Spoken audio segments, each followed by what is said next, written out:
वहां भी माया विघ्न करती है। अनादिकाल से मनुष्य का माया के साथ युद्ध होता आया है। जीव ईश्वर के पास जाता है तो माया को ये अप्रिय लगता है। जीव सब प्रकार से मोह छोड़कर प्रभु के पास जाए, वो माया को प्रिय नहीं लगता। माया का कोई एक रूप नहीं। ईश्वर जिस प्रकार व्यापक है वैसे ही माया भी व्यापक जैसी है। जीव और ईश्वर के मिलने में माया विघ्न करती है। माया मन को चंचल बनाती है। माया मनुष्य को समझाती है कि स्त्री, बालक और धन संपत्ति आदि में जो सुख है, मनुष्य को माया पराजित कर देती है। मनुष्य की हार होती है, माया की जीत होती है। माया सिद्ध कर देती है कि जो सुख हम में है वो अन्य स्थान कहीं नहीं।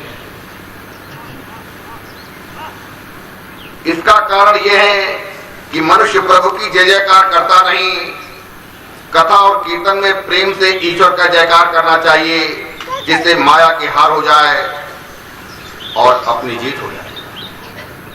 अगर माया से जीतना चाहता है तो कथा कीर्तन में भगवान की जय जयकार जरूर करनी चाहिए। प्रभु का जय जयकार करोगे तो तुम्हारी भी जय जयकार होगी।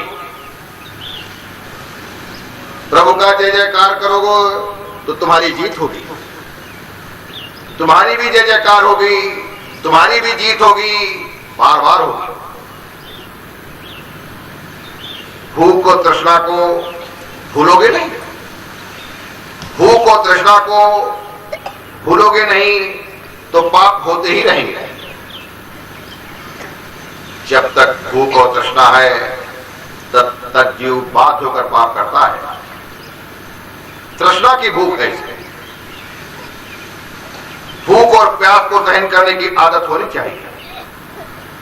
जो कोई भूख और प्यास को सहन नहीं कर सकता वो कभी भी कथा और कीर्तन में मन नहीं लगा सकता, क्योंकि भोजन के बाद रजोगुण प्रबल हो जाता है। अगर तमोगुणी भोजन किया है तो तमोगुण भी प्रबल हो जाए। इसलिए भूख और प्यास को सहना चाहिए। बार बार जल ग्रहण करेंगे, बार बार आपको बाहर जाना पड़ेगा। 2-3 घंटे इतनी सहन शक्ति होनी चाहिए कि हम जल और भूख को सहन करेंगे। भोजन भी उतना ही करेंगे जितनी की आवश्यकता है, जिसको आप पचा सकते हैं, नहीं तो आपको अपच हो जाएगा।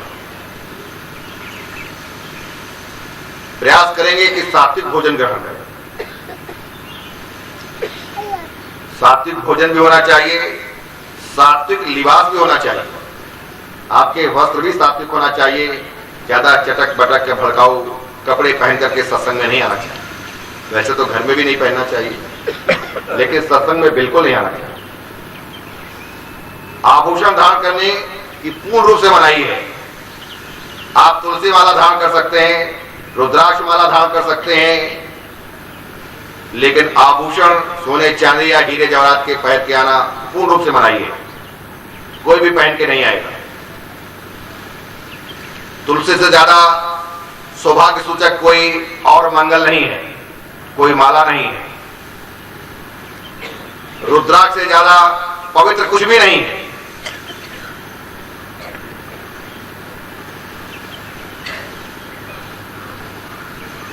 राजा परीक्षित जी की बुद्धि भूख और प्यास के कारण ही बिगड़ी थी।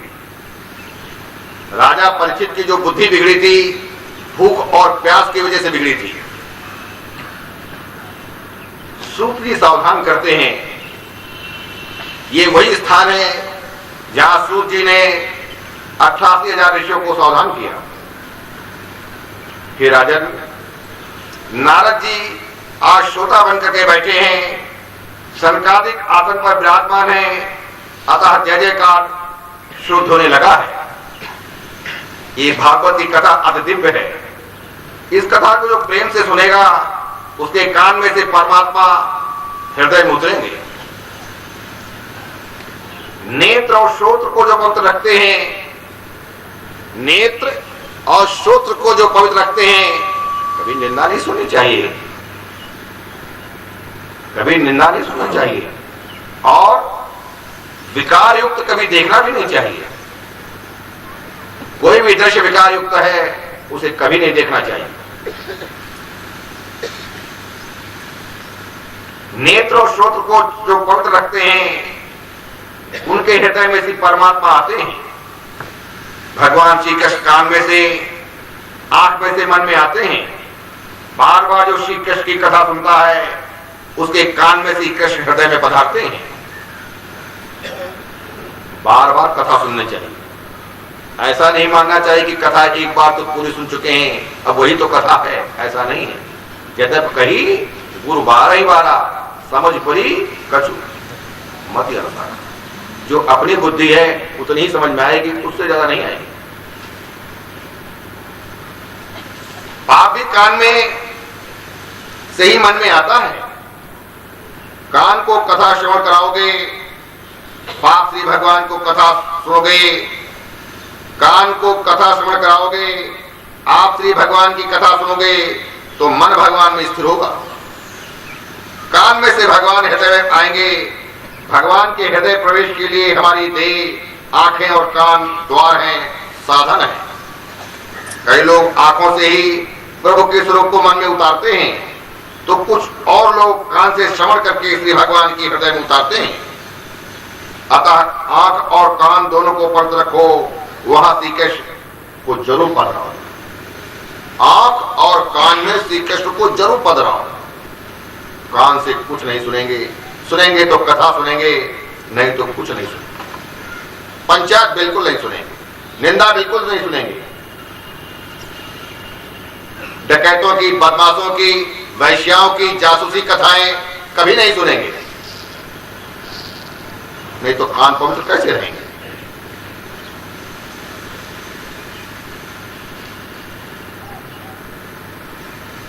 प्रत्येक सत्कर्म के आरंभ में जब भी आप सत्कर्म करने बैठे, कर्म की आपके अंदर केवल इच्छा जागृत हो, शांति पाठ जरूर होना चाहिए, जिससे अशांति न पैदा हो जाए कहीं। क्योंकि सत्कर्म में अशांति आ सकती है। उसका मंत्र है ओम भद्रम कर्णेभिः शृणुयाम देवा। हे देव, कानों से हम कल्याणकारी वचन सुने। हे देव, कानों से हम कल्याणकारी वचन सुने। दूसरा वचन कानों से कभी नहीं सुनना चाहिए। कान और आंख पवित्र हो, फिर सत्कर्म का आरंभ हो। इसलिए तो पूजा में गुरु महाराज कान और आंख को पानी लगाने को कहते हैं। जब भी शांत पाठ होता है तो कान और आंख में पानी लगाने को कहते हैं, दोनों पवित्र रहें। विशुद्ध इंद्रियों में से ही परमात्मा का प्रकाश होता है। इसलिए इंद्रियों को शुद्ध करो और शुद्ध रखो। मन को भी शुद्ध करो और शुद्ध रखो। काल नहीं बिगड़ा है। बहुत लोग ऐसा कहते हैं कि हमारा खराब समय चल रहा है।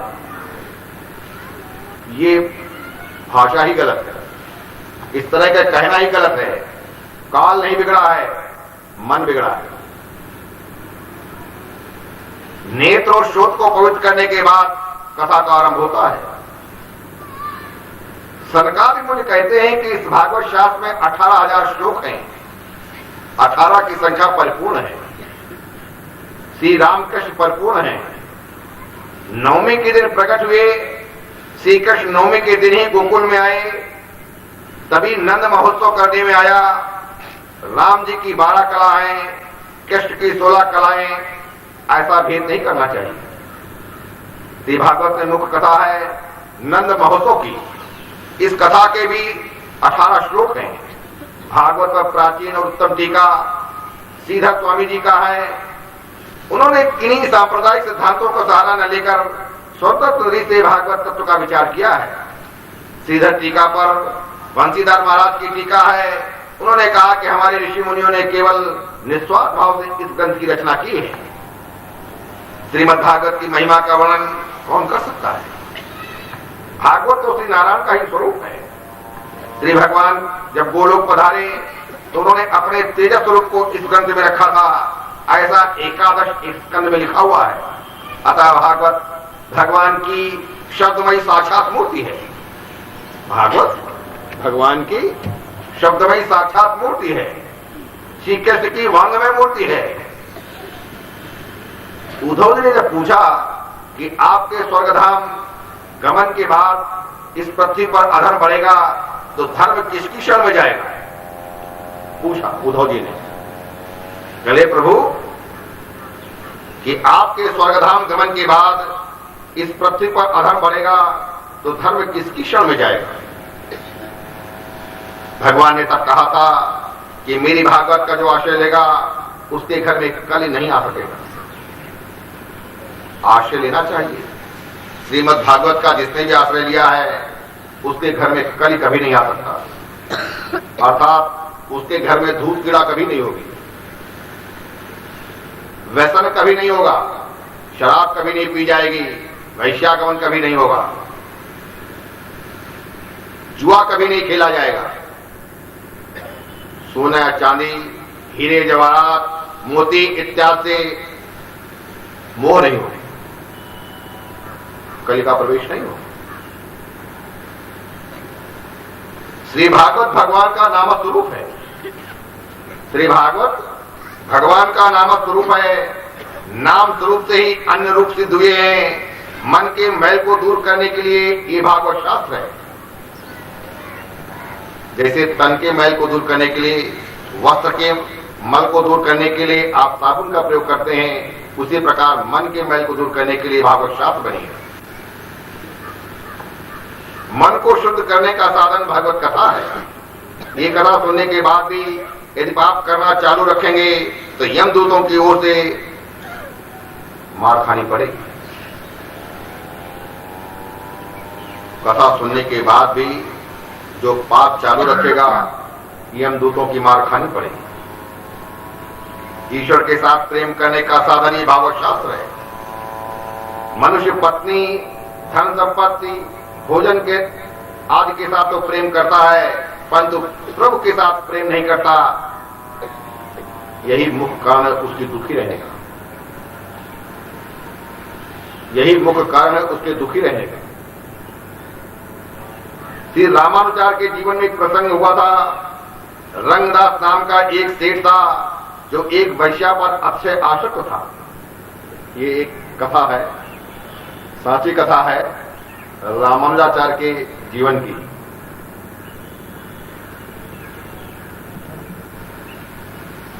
एक दिन सेठ रंगदास और वो वैश्या प्रभु श्री रंगनाथ जी के मंदिर के पास से निकले। श्रीमंत सेठ रंगदास वैश्या के सिर पर छाता पकड़े हुए जा रहे थे। ठीक उसी समय रामानुजाचार्य जी मंदिर से बाहर निकले।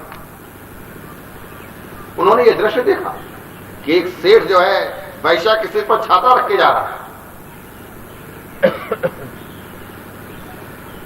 रामानुजाचार्य ने सोचा ये भी ईश्वर के ही जीव हैं, वे भी ईश्वर से मिल जाएं, उनका भी उद्धार हो जाए, ऐसा सोचकर वे उनसे मिलने गए।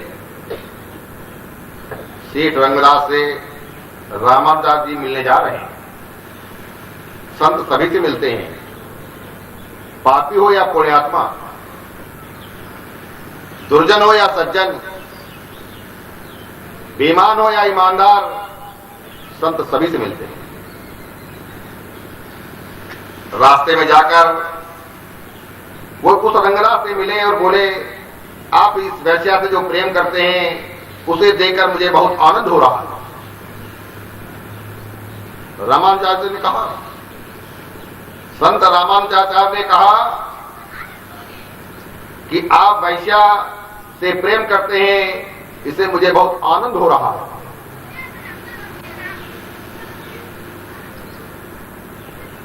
रामानुजाचार्य ने कहा, अत्य और भिष्टा से भरी इस स्त्री से तुम प्रेम करते हो? कहते हैं स्त्री जो है ये वैश्या अस्थि और भिक्षा से भरी हुई है, इससे ज्यादा कुछ भी नहीं है। इस स्त्री की तुलना में मेरे प्रभु श्री रंगनाथ जी अति सुंदर है। इस स्त्री से जैसा प्रेम करते हो ऐसा प्रेम मेरे प्रभु से करो। प्रेम करने योग्य तो ये परमात्मा ही है। ऐसा कहकर उन्होंने रंगदास को एक चाटा मारा।